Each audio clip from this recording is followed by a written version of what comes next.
सद्बुद्धि, सन्मार्ग और कार्य का संकल्प देना, अडिग रहे विश्वास तुम पर, ऐसा अंतः कर देना, मेरे हृदय में आने में तुम्हें कोई संकोच न हो। हे गुरुदेव, मुझे नज़रों से दूर कभी न होने देना। हे गुरुदेव, मुझे नज़रों से दूर कभी न होने देना। नमस्कार। गायत्री चिंतन धारा के इस विशेष चर्चा सत्र के द्वितीय भाग में आपका स्वागत है।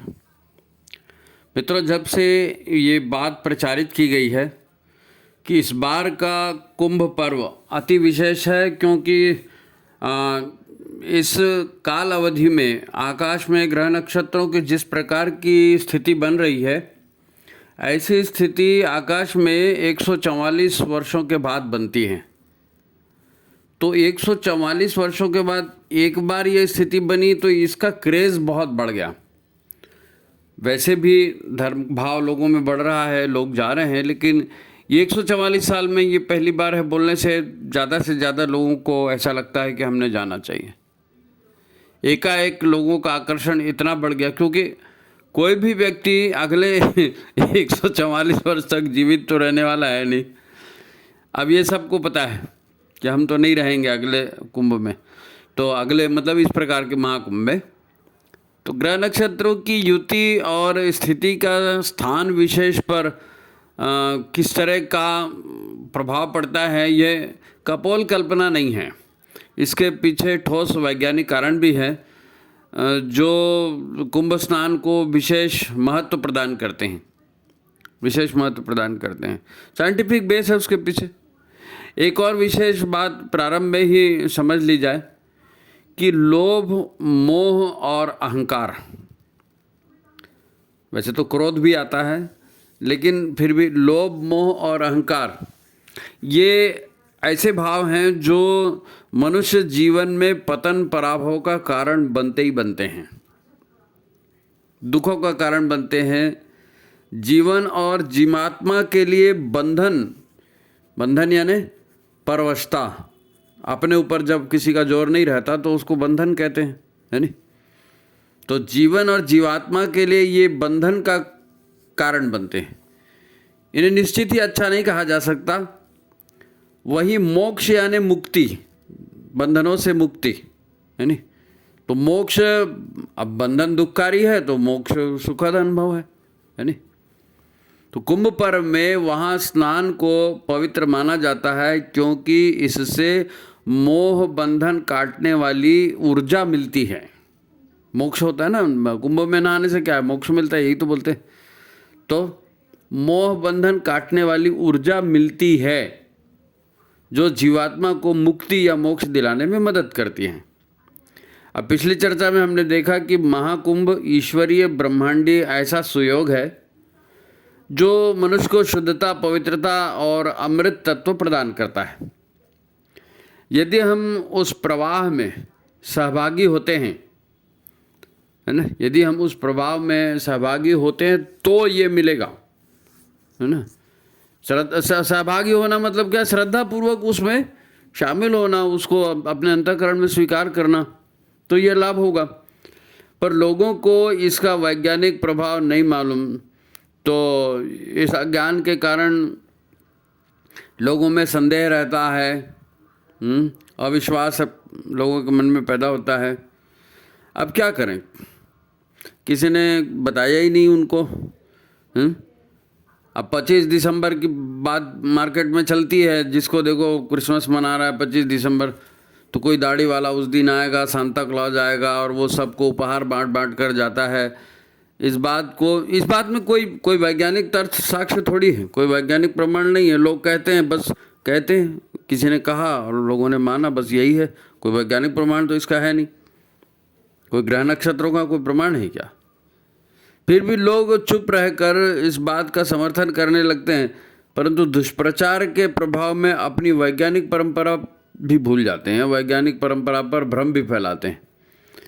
ऐसे ही विचार व्यक्ति को मानसिक गुलाम बनाते हैं। ये भी एक तरह का बंधन ही है, मानसिक गुलामी।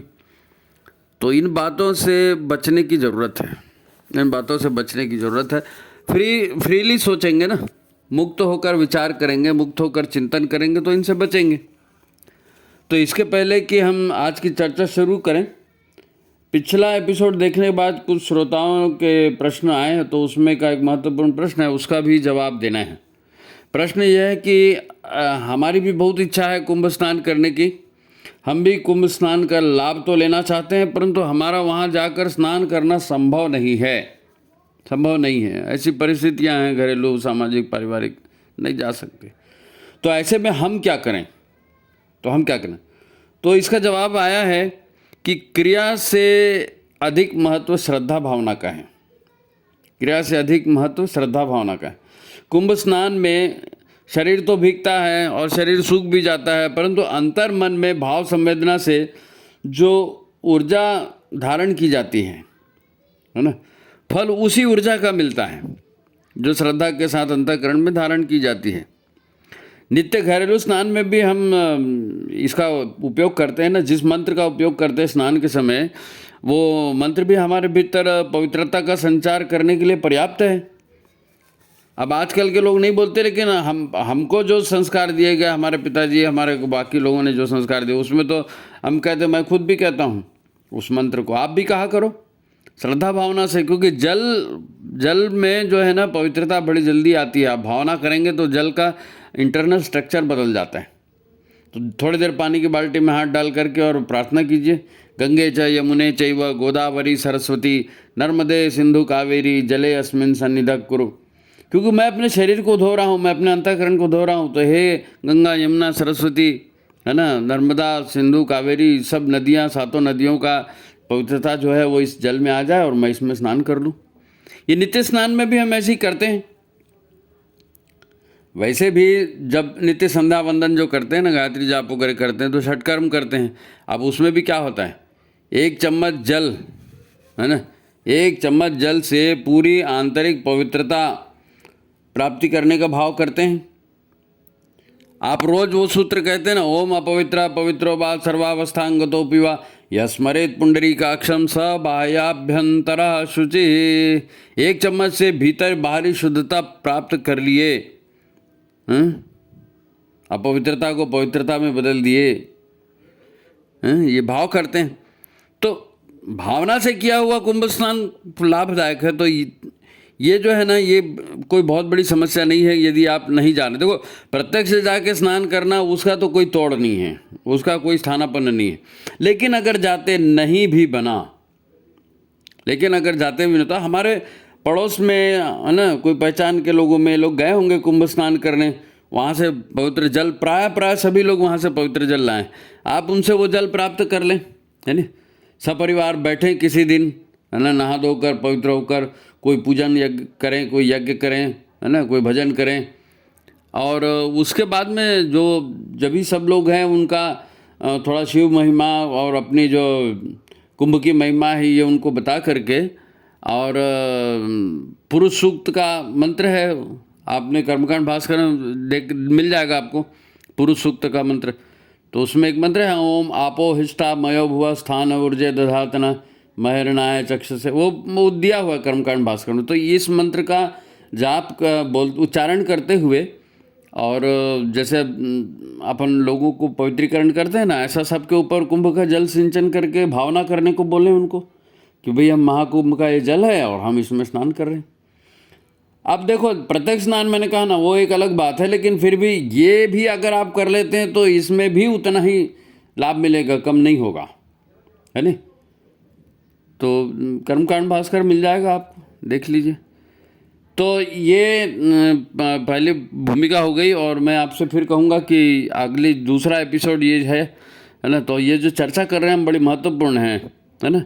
आप इसको लाइक कर लीजिए, शेयर कर दीजिए, जिन्होंने चैनल सब्सक्राइब नहीं किया वो सब्सक्राइब भी कर लीजिए, ताकि जो है वो आगे के लिए भी आपको वीडियो बराबर मिलते रहे।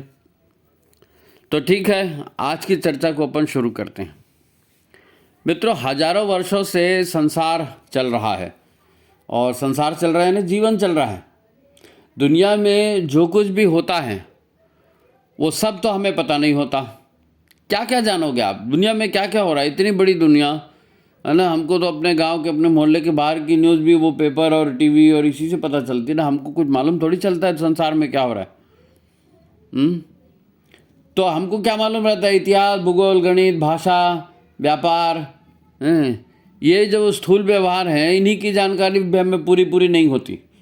व्यापार क्या चल रहा है, भाषा का जानकारी, भूगोल की खुद ये भी तो नहीं मालूम रहता। हम लोग एक तरह से ना आप बहुत बच्चे की तरह कब पैदा हो जाते कब मर जाते बिना जाने समझे, यही जीवन ऐसे चल रहा है। मैं दोष नहीं देता, ये कोई बुरी बात भी नहीं कहता, लेकिन है ऐसा चल रहा है।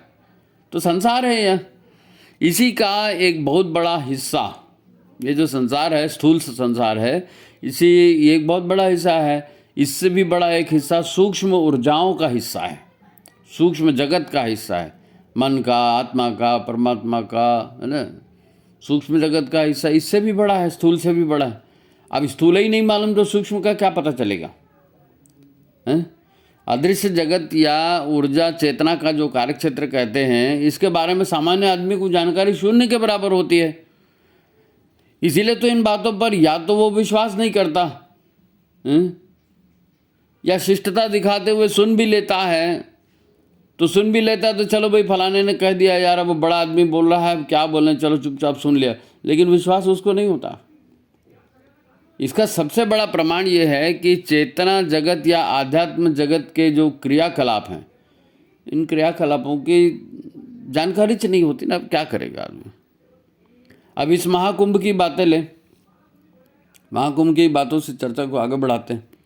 अब इन दिनों सूक्ष्म जगत में आध्यात्म के प्रति जो है ना, श्रद्धा का प्रचंड उभार आया हुआ है।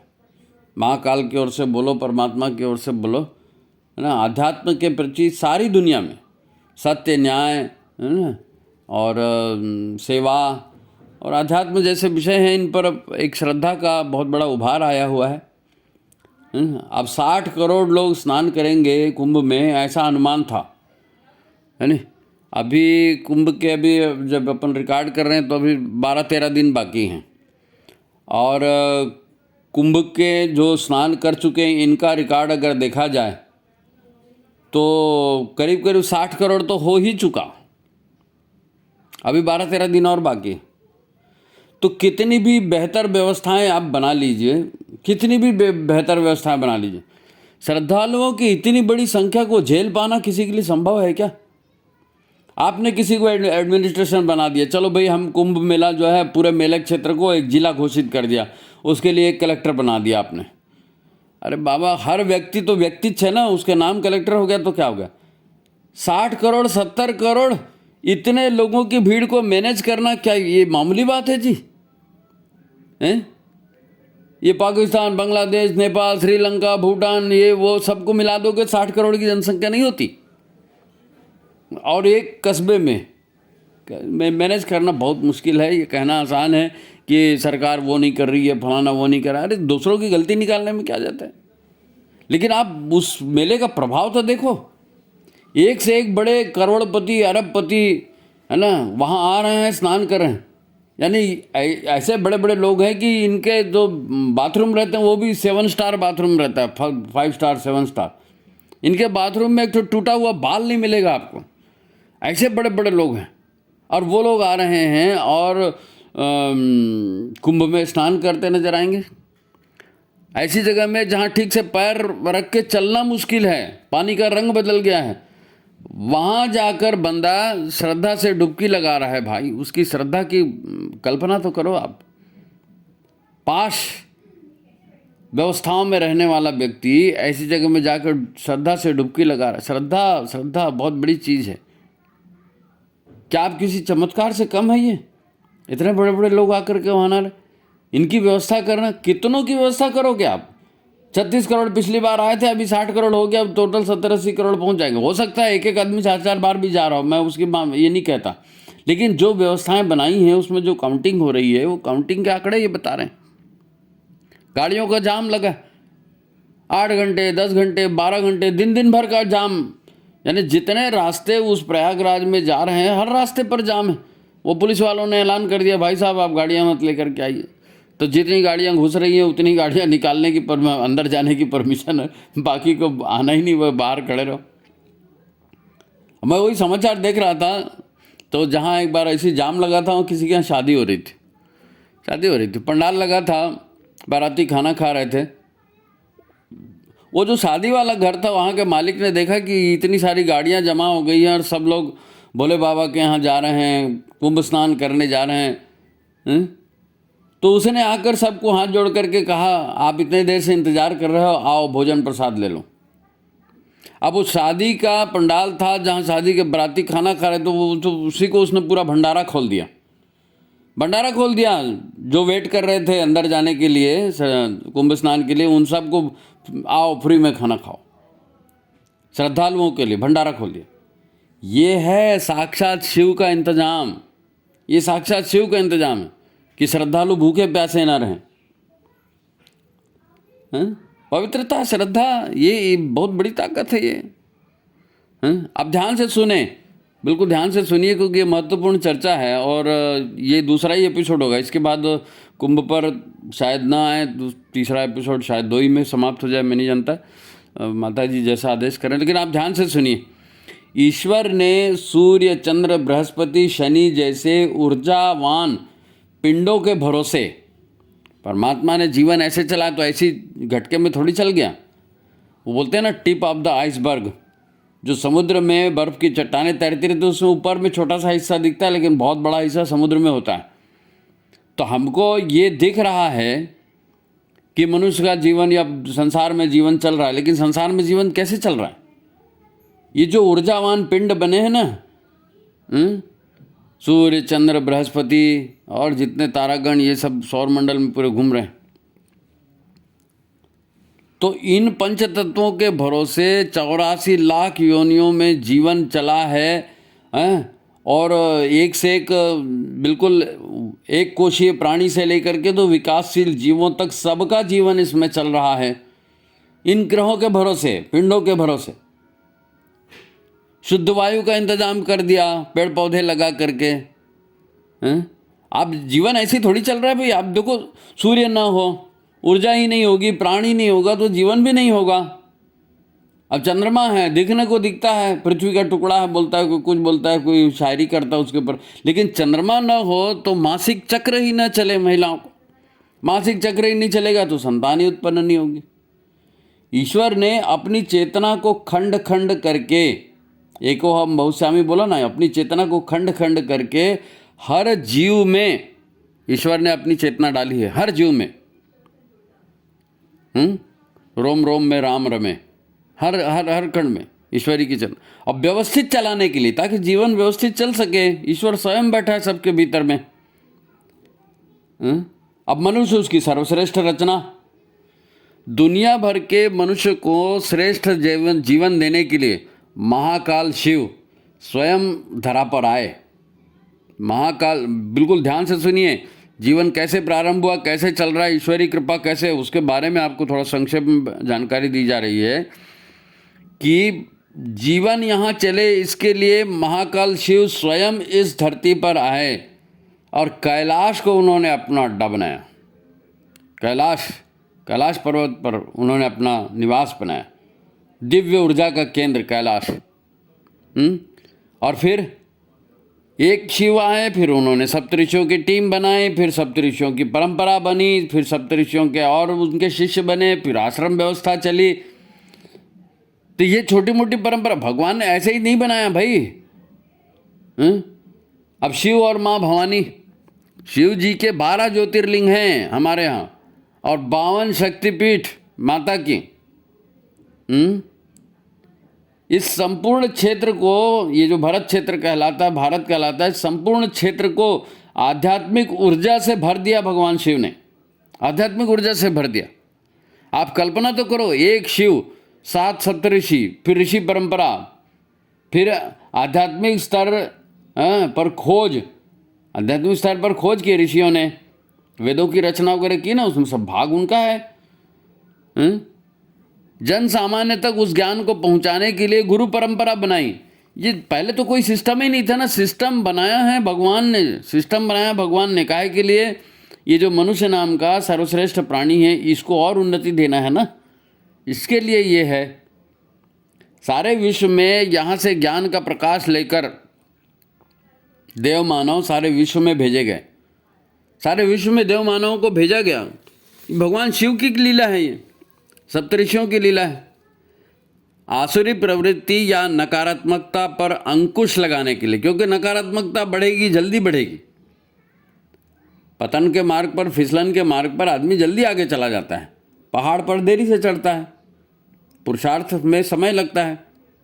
तो आसुरी प्रवृत्ति न फैले इसलिए सारे विश्व में यहाँ से साधु संतों को, ज्ञानवान लोगों को भेजा गया। सारे विश्व मानव के हित उसमें सधे, इसलिए लोग ज्ञान की मशाल लेकर दुनिया के हर भूखंड पर गए, भारत से गए, ज्ञान की मशाल लेकर हर भूखंड पर गए। संकल्प तभी से चल रहा है। ये जो आप संत कुंज में भी लिखा हुआ देखते हैं, अनेक संगठनों ने अपना उसको बोधवाक्य बना कर रखा है, वयम राष्ट्रे जागृयाम पुरोहिता। राष्ट्र बहुत बड़ी कल्पना है। राष्ट्र माने देश नहीं होता है ना, एक जीवन शैली होती है, एक संस्कार परंपरा होती है उसके साथ। वयम राष्ट्रे जागृयाम पुरोहिता, एक ही नारा था उस समय का, कृण्वन्तो विश्वम आर्यम, कृण्वन्तो विश्वम आर्यम, सारे विश्व को हम सभ्य बनाएंगे, आर्य बनाएंगे।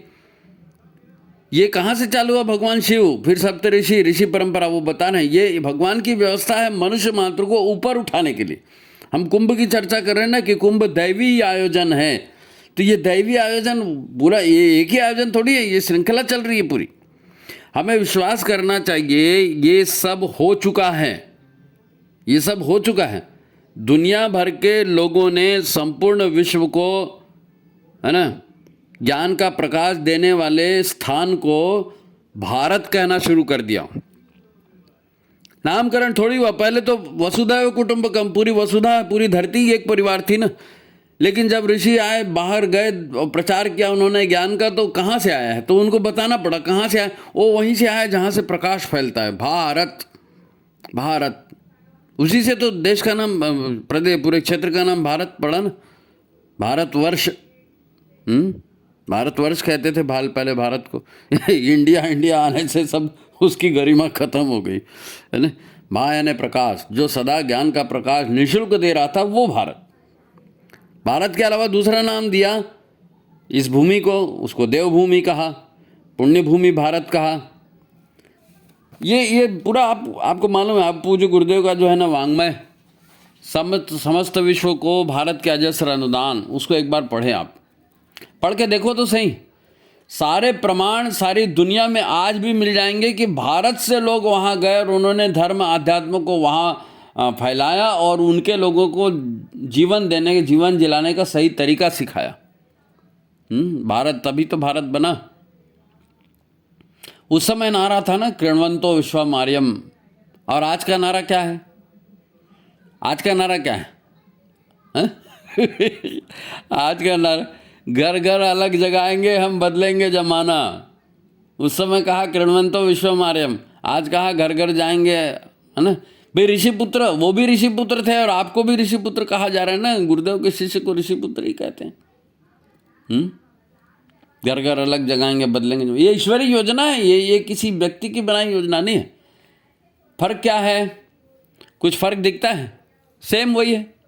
जो बातें, जो संदेश आप तक अभी पहुंचाया जा रहा है, जरा उस पर श्रद्धा पूर्वक, शांति पूर्वक विचार करो और इस विचार को ग्रहण करने की कोशिश करो।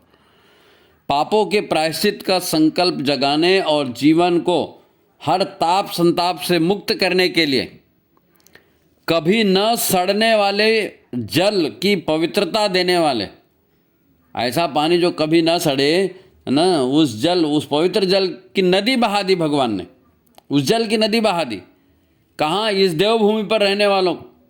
उसी को तो माँ गंगा कहते हैं ना। माँ गंगा का जल कभी सड़ता नहीं और माँ गंगा मुर्दे को भी मोक्ष देने वाली कहलाती है ना।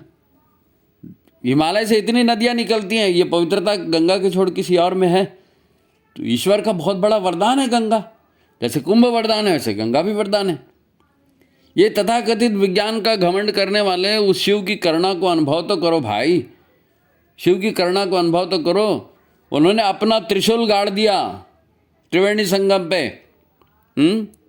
हजारों वर्ष पूर्व उस पर बसा दी उन्होंने काशी नगरी। आपको मालूम है काशी नगरी जो है विश्व इतिहास की सबसे प्राचीन नगरी है। और ये नगरी केवल शिव ने गढ़ा दी ऐसा नहीं है भाई। कितने लोग वहाँ जा सकते थे शिव जी के धाम में? तो काशी आ जाएं। ज्ञान विज्ञान कला वैभव सब की शिक्षा काशी में। मुक्तिदाता मोक्षदाता प्रभाव वो वहाँ पर त्रिवेणी संगम में, इस नगरी के रोम रोम में बसा हुआ है कोई ऐसी नगरी दुनिया में? सारे देवी देवता समय समय पर इसी देवभूमि भारत में अवतार ग्रहण करते रहे। यानी ईश्वर की योजना को देखिए, केवल कुंभ बनाया ऐसा नहीं है, गंगा जी बनाया ऐसी नहीं है, काशी नगरी बनाया यही एक नहीं है। ईश्वर की कितनी कृपा है, सारे अवतार भारत भूमि में हुए हैं। क्यों?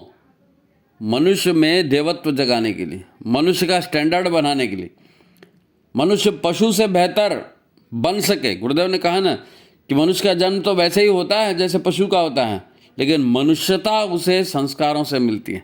तो मनुष्य के श्रेष्ठ संस्कार बने और दुनिया में श्रेष्ठता पहले, ताकि मुसीबतें कम हो, लोग सुखी हो सकें। तो सारे देवी देवता भारत भूमि में अवतार ग्रहण किए। यहाँ आकर उन्होंने मनुष्य रूप में आया ना यहाँ, और क्या काम किया? इस देवभूमि पुण्य भूमि भारत के उस दैवी प्रभाव, उस दैवी संस्कारों की रक्षा की। समय समय पर आए। भगवान के अनेक अनुदान हैं। भारतीय गाय को देख लीजिए, भारतीय गाय विश्व में अनोखी है। गाय गंगा तुलसी गिलोय, जितनी जड़ी बूटियां भारत में मिलती इतनी तो कहीं नहीं मिलती। दुनिया भर में जितने तरह की जलवायु है, किसी देश, कोई ठंडा देश है, कोई रेगिस्तान है, कोई कहीं गर्मी है, कोई कहीं बहुत पानी गिरता है, लेकिन भारत में हर तरह की जलवायु आपको मिलेगी। ये ईश्वर का वरदान है, ईश्वर का वरदान है। यहाँ ठंड भी है, यहाँ बरसात भी है, यहाँ गर्मी भी है, हर तरह का मौसम, हर तरह की फसल, हर तरह की जड़ी बूटियाँ। बहुत वरदान दिए भगवान ने इस धरती को, देवभूमि भारत को, कम मत समझिए। हर तरह की फसल यहाँ मिलेगी। माफ़ करना, बात बहुत कड़वी कह रहा हूँ। आज यहाँ का हर व्यक्ति अपने अहंकार में इस कदर डूबा है जी, अपने अहंकार में इस कदर डूबा है कि अपने आप के प्रभाव के आगे, अपने स्वार्थ के आगे, निकृष्ट स्वार्थ के आगे ईश्वर की जो करुणा है ना, वो दिख नहीं रही है लोगों को। देवभूमि भारत का स्वरूप नहीं समझ में आ रहा है लोगों को, गुरु की कृपा नहीं समझ में आ रही है लोगों को। ये कड़वी बात है, समझना बहुत जरूरी है। आपने वो प्रसिद्ध संत हुए हैं मथुरा में, अब तो उनका निर्वाण हो गया, देवराहा बाबा, उसके बारे में नाम सुना होगा। वो सैकड़ों वर्ष जिए ऐसा कहते हैं, यमुना के किनारे मचान बनाकर वो रहते थे। तो एक बार उनके शिष्य, उनके सेवक ने उनसे पूछा, बाबा सब कहते हैं हिमालय की दिव्य आत्माएं कुंभ में आकर रोज स्नान करती हैं, क्या ये सच है? बाबा ने कहा हाँ बिल्कुल सच है। तो शिष्य ने उनसे कहा कि बाबा मैं उनके दर्शन करना चाहता हूँ, मेरे को तो कभी दिखेंगे नहीं, अगर दिख गए तो मैं पहचानूंगा कैसे? कुंभ में महाकुंभ चल रहा था ना, महाकुंभ में उसने प्रश्न किया था कि भाई इतनी सारी हिमालय की दिव्य आत्माएं आती हैं, मैं उनको देखना चाहता हूँ, कैसे देखूंगा? रोज आकर वो स्नान करती, मैं उनका दर्शन करना चाहता हूँ, क्या मैं उनके दर्शन कर सकता हूँ? तो देवरा बाबा ने उनसे कहा, बच्चा भोर में जा, 3:30 बजे प्रयाग में गंगा घाट चले जाना, और प्रयाग में गंगा घाट सुबह 3:30 बजे जा करके जिधर से गंगा आ रही है उधर मुंह करके हाथ जोड़ करके श्रद्धा से खड़े हो जाना और प्रार्थना करना कि मुझको दर्शन दो, तो तुमको दर्शन मिल जाएंगे। बंदा गया सुबेरे कुंभ में, और जैसे बाबा ने कहा था वैसे किया। तो थोड़ी देर में उसने देखा कि आसमान से तारों की तरह चमकने वाले प्रकाश पुंज एक एक करके आते गए और गंगा जी में डुबकी लगाते गए, एक एक करके आते गए, गंगा जी में डुबकी लगाते गए। ये महिमा है प्रयाग कुंभ की, प्रयाग कुंभ की। खाली हमारे तुम्हारे जा कर के, हम ही तुम जा कर के वहाँ पवित्र हो जाएंगे ऐसे नहीं है। जो पवित्र और मुक्त आत्माएं हैं, देव आत्माएं, वो भी वहाँ आ रही है स्नान करने के लिए। तो कोई तो खास बात होगी मेरे भाई, कोई तो खास बात होगी। ऐसा ही दृश्य कैलाश में भी दिखता है, जो शिव जी का धाम है ना कैलाश, वहाँ मानसरोवर झील है। मानसरोवर झील में भी आधी रात के बाद,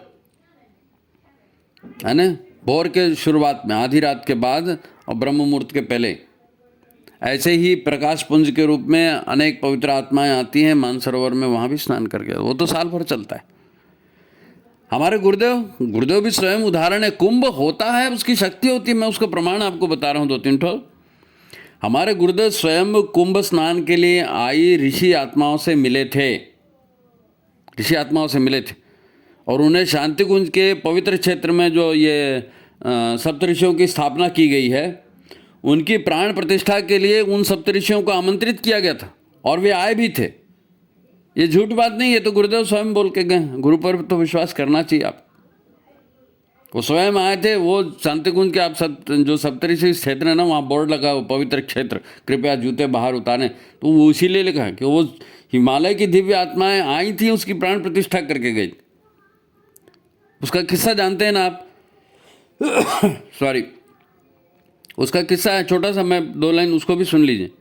हमारे गुरुदेव के जो गुरु हैं वो कई बार प्रत्यक्ष आके गुरुदेव से बातचीत करते थे, साक्षात्कार करते थे, या उनको हिमालय बुलाते थे। तो एक बार उनको हिमालय बुलाया था गुरुदेव को, गुरुदेव हिमालय गए थे, तो उनको हिमालय के दुर्गम क्षेत्रों में वो लेके गए थे। अब उस गुप्त दिव्य क्षेत्र में गए, वहाँ इन सप्त ऋषियों से दादा गुरुदेव ने उनको मिलाया कि भाई ये वशिष्ठ जी हैं, ये भगीरथ जी हैं, और ये याज्ञवल्क्य जी हैं, और वो सब साधना में तप में रत है, विश्व कल्याण के लिए वो लोग आदिकाल से। उनसे गुरुदेव का मिलाया, गुरुदेव का परिचय कराया, उन्होंने भी गुरुदेव को आशीर्वाद दिया। तो शांति कुंज के सप्तऋषि क्षेत्र में जिन ऋषियों की मूर्तियां स्थापित हैं, उनमें भगीरथ हैं, वशिष्ठ हैं, महर्षि भारद्वाज, महर्षि याज्ञवल्क्य, चरक, इनकी सबकी मूर्तियां आपने देखी होंगी। उनसे गुरुदेव स्वयं मिले हैं। उनसे गुरुदेव स्वयं मिले हैं। उन्होंने गुरुदेव से अनुरोध किया, गुरुदेव ने उनसे अनुरोध किया कि आप अपने मतलब जब गुरुदेव उनसे मिले तो अब आशीर्वाद दिया, तो उसके साथ में उन्होंने गुरुदेव को थोड़ा सा एक काम भी बताया कि भाई हम तो यहाँ तप कर रहे हैं, हमने सूक्ष्म जगत में माहौल बनाया है, आप अपने जाइए, और आपके जो अनुचर हैं यानी गुरुदेव के जो शिष्य हैं, वो हमारे गुरुदेव से कह रहे हैं कि आप अपने अनुचरों को ऐसी प्रेरणा दें कि वो फील्ड में जाकर हमारे मिशन को पूरा करने में सहयोग करें। तो सप्त आंदोलन जो चल रहे हैं 7 ऋषियों के नाम से भी चल रहे हैं, उनकी सारी जो है ना, स्वास्थ्य आंदोलन है, यज्ञ का आंदोलन है, भगीरथ प्रयास की बात है, वशिष्ठ की बात है, ये सब ऋषियों का काम गुरुदेव ने अपना युग निर्माण योजना में जोड़ा। इसको गुरुदेव के दिए एक विशेष सूत्र पर मैं आपका ध्यान आकृष्ट करना चाहता हूँ। कथा तो बहुत लंबी हो जाएगी, बहुत सारी बातें, लेकिन एक हमको समझने लायक बात है, उसको समझें हम। गुरुदेव के दिए एक विशेष सूत्र पर आपका ध्यान आकृष्ट करना चाहता हूँ, जिसे समझना और याद रखना बहुत ज़रूरी है। गुरुदेव कहते हैं, ईश्वरीय कृपा मानवीय संकल्प के सहयोग के बिना कुछ नहीं कर सकती। क्या कहते हैं? ईश्वरीय कृपा मानवीय संकल्प और सहयोग के बिना कुछ नहीं कर सकती। दूसरी ओर मनुष्य कितना भी बड़ा संकल्प ले ले, ईश्वर की कृपा के बिना वो सफल भी नहीं हो सकता। ये बहुत महत्वपूर्ण बात है। ईश्वर और मनुष्य की जोड़ी, ईश्वर और मनुष्य की जोड़ी, ईश्वर की कृपा मानवीय संकल्प के सहयोग के बिना कुछ नहीं कर सकती, और मनुष्य कितना भी बड़ा संकल्प ले ले, बिना ईश्वरीय कृपा के वो सफल नहीं हो सकता। ये गुरुदेव ने खुद कहा है। जिस ईश्वरीय आयोजन महाकुंभ की चर्चा हमने पिछले एपिसोड में की और अभी भी अपन कर रहे हैं, उन सारे ईश्वरीय आयोजनों में यही होता है। ईश्वर स्वयं तरह तरह की परिस्थितियां पैदा करते हैं, अनुकूलता पैदा करते हैं, ताकि मनुष्य सत्य को जाने, मनुष्य अपने आप को जाने, मनुष्य आत्मशोधन के महत्व को समझे, ईश्वरीय योजना में सहभागी बने। ये सारी व्यवस्थाएं भगवान ने की हैं, और इसके लिए उन्होंने देवभूमि भारत और हम सबका चुनाव किया है। क्योंकि इतनी आध्यात्मिक ऊर्जा जो है ना, केवल भारत में ही है।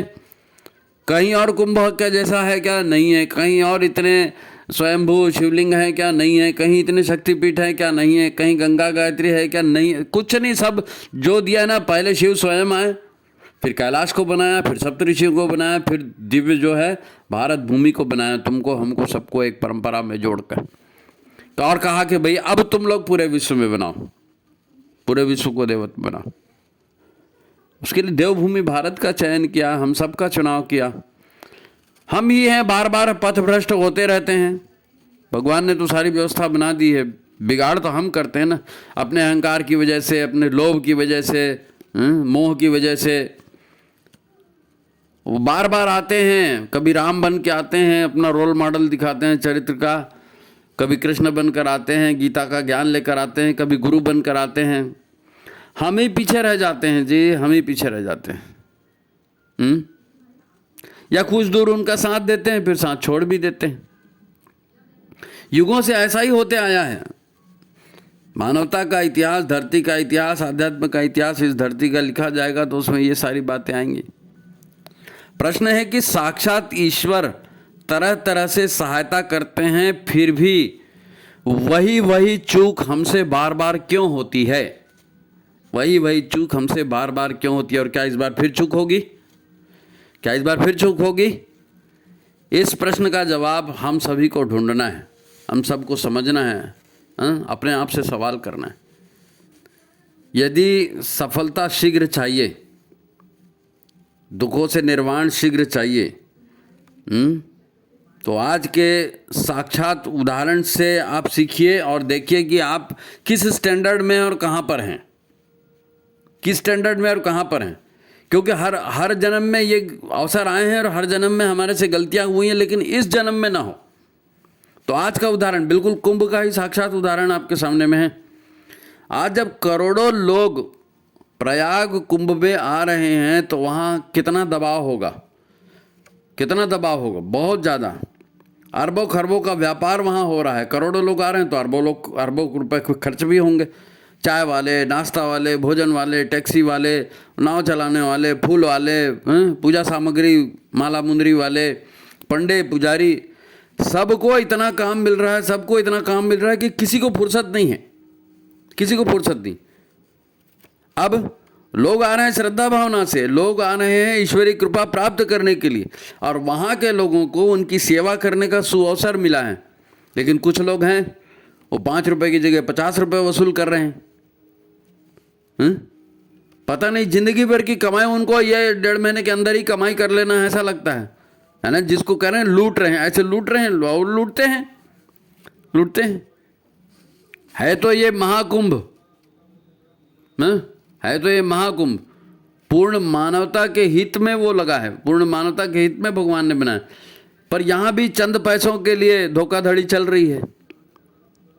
कोई लोग कुंभ के नाम से देश के दूसरे कोने से आ रहे हैं, विदेशों से आ रहे हैं कि चलो भाई हम अपने जीवन को पावन बनाएंगे, और कुछ लोग वहीं के वहीं रहते हैं और वो सारी काली कमाई करके वो कुंभ में वो अपना दुर्भाग्य कमा रहे हैं, धोखाधड़ी कर रहे हैं।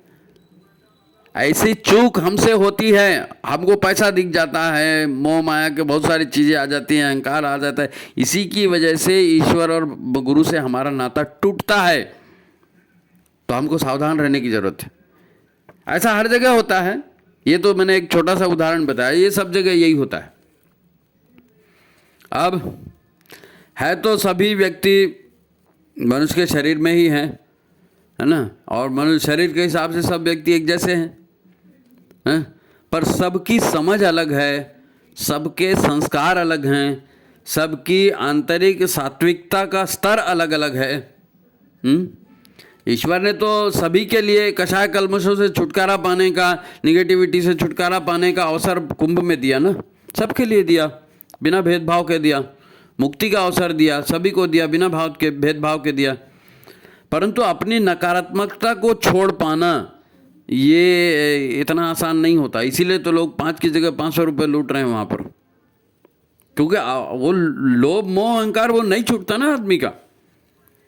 साक्षात श्री कृष्ण गए थे दुर्योधन के पास उसको समझाने, महाभारत युद्ध के पहले गए थे ना दुर्योधन के पास समझाने, उसकी सभा में जाकर उसको समझाया था युद्ध मत कर भाई।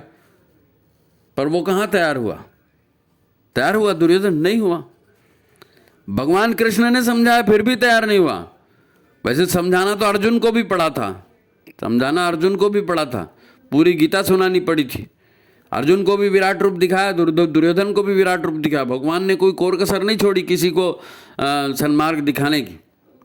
अब अर्जुन के संस्कार थे तो उसको बात समझ में आ गई, दुर्योधन के नहीं थे, उसको समझ में नहीं आया। ठीक है, क्या करें, क्या करें। सुअवसर सभी को मिलता है जो लगातार सत्प्रवृत्तियों के संपर्क में होता है, सत्संग के संपर्क में होता है, सद्गुरु के संपर्क में होता है, संपर्क में होता है नहीं, तो उसका सौभाग्य जाग जाता है, उसका सौभाग्य जाग जाता है, सुअवसर का लाभ उठा पाता है वो। यही महत्व है, यही महत्व है सतत साधना का, यही महत्व है सतत सत्संग का, स्वाध्याय का, ईश्वर निष्ठा में जीवन बिताने का, संस्कारी वातावरण में रहने का। यही महत्व है कि जब भी इस कृष्ण जैसा कोई अवतारी पुरुष आता है, गीता ज्ञान लेकर आता है, गुरु आते हैं गीता ज्ञान लेकर आते हैं, तो वो हजम नहीं होती दुर्योधन को, लेकिन जो सत्संग में रहता है, जो स्वाध्याय करते रहता है, ईश्वर निष्ठ रहता है और संस्कारी वातावरण में रहता है, उसको सब समझ में जल्दी आ जाता है। आप सोच कर देखो ना, इस महाकुंभ की तरह सुअवसर 144 वर्षों में आता ही है ना, 144 वर्षों में आएगा, 288 वर्षों में 2 बार आ जाएगा, है ना। ऐसे कितने सारे वर्ष बीत गए और कितने सारे ऐसे अवसर आ गए, कोई अवसर नहीं बदला, हर बार ऐसे ही अवसर आया। न ईश्वर बदला, न ग्रहों का स्वभाव बदला, न ग्रहों का संयोग बदला, न ग्रहों की चाल बदली, न गुरु बदले, न ईश्वर की कृपा का स्तर बदला, कुछ नहीं बदला। हजारों वर्षों से वो परंपरा हमारे लिए भगवान चला रहे हैं। हमें अपने आप से प्रश्न करना चाहिए कि इस जन्म में ना सही, पिछले अनेक जन्मों में हमने कितनी बार सुअवसर गंवाए। हम भी तो लगातार जन्म ले रहे हैं ना, तो पिछले जन्मों में अगर हमको सुअवसर मिल गया, अभी तक तो मोक्ष मिल जाता है, लेकिन नहीं मिला ना, मतलब सुअवसर हमने पिछले जन्मों में गंवाए हैं, तो क्या इस जन्म में भी गंवाना है, इस जन्म में भी गंवाना है। ये बात केवल कुंभ स्नान की नहीं है, बात केवल कुंभ स्नान की नहीं। कुंभ तो एक आयोजन है परमात्मा का, इस तरह के अनेक आयोजन हैं, है ना। बात अपने भीतर की आत्मा जो है ना, उसकी आवाज़ को ठुकराने की है। भीतर से सत्कर्मों की आवाज़ आती है, तो क्या हम उसको ठुकरा रहे हैं क्या? हमें कोशिश तो हर हाल में करनी चाहिए।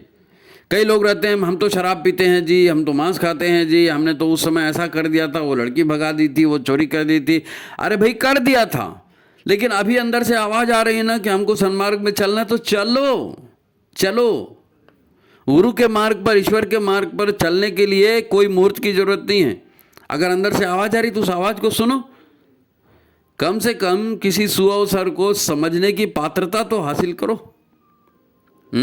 थोड़ी बहुत साधना करते रहेंगे, थोड़ा बहुत स्वाध्याय करते रहेंगे, थोड़ा बहुत जप तप करते रहेंगे, अपने भीतर की पात्रता बढ़ाते रहेंगे, तो ऐसे अवसर का लाभ उठा सकेंगे। कम से कम भोग और त्याग में एक बैलेंस तो बना करके चलो अपने जीवन में। भोग और त्याग में एक बैलेंस की बना कर चलो, कोशिश करो। दृढ़तापूर्वक कोशिश करनी पड़ेगी, दृढ़तापूर्वक कोशिश करेंगे तो संकल्प भी उभरेगा।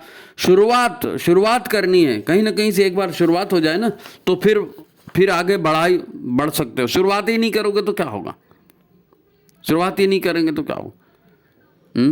मैं अकेला ही चला था मंजिल की आरजू में, फिर लोग मिलते गए, कारवां बनता गया। शेरो शायरी बहुत सारी होती है ना। तुलसीदास जी ने बहुत सुंदर इसके बारे में लिखा, बहुत सुंदर लिखा है। एक दोहा तुलसी, आपने सुना होगा, तुलसीदास रामचरितमानस जरूर पढ़ना चाहिए।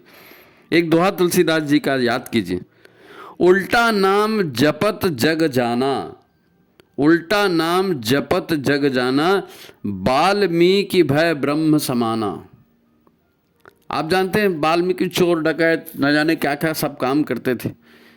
उनको ठोकर पड़ी, उनके अंदर से आवाज़ आई कि अरे मैं ये गलत कर रहा हूँ, मेरे को ऐसा नहीं करना चाहिए, लेकिन उनको स्वभाव नहीं था, स्वभाव नहीं था। आज भी बहुत सारे लोग हैं और हीन भावना से ग्रस्त हैं। हम तो शराब पीते हैं जी, हम तो ऐसा करते हैं जी, हमारा तो धंधा बहुत था, हम तो ऐसा तो जो हो चुका वो भूल जाओ। अब सुयोग है, अभी सन्मार्ग पर चलने का है। वाल्मीकि आए, उन्होंने उनको राम राम करके मरा जपना था, वो उसमें भी वो ब्रह्म ऋषि बन गए ना। शुरुआत की उन्होंने, अपना संकल्प दृढ़ रखा। तो कुंभ का अवसर है, ईश्वर की पुकार है, महाकाल की पुकार है। 2 एपिसोड में काफ़ी कुछ कहा गया। पिछला एपिसोड नहीं देखा होगा तो हम डिस्क्रिप्शन में उसके लिंक डाल देंगे, आप दोनों एपिसोड को देखिए और लोगों को भी सुनाइए। ये महाकाल का संदेश है, गुरुदेव का भी यही संदेश है, गुरुदेव भी महाकाल है, सब बात वही है ना। तो इस अवसर पर ये हमारी बात थी। पिछला एपिसोड की लिंक हम डाल रहे हैं डिस्क्रिप्शन में, आप इसको लाइक करिए, शेयर करिए और भी ज़्यादा लोगों तक इसको भेजिए। देखते हैं वंदनी माता जी का क्या आदेश होता है अगले एपिसोड के लिए। तो आज की बात यहीं समाप्त करते हैं। आप सभी को शुभकामनाएं, आप सभी का मार्ग प्रशस्त हो और सभी सन्मार्ग पर चलें, इसी कामना के साथ आज की बात समाप्त करते हैं। सभी को प्रणाम, नमस्कार।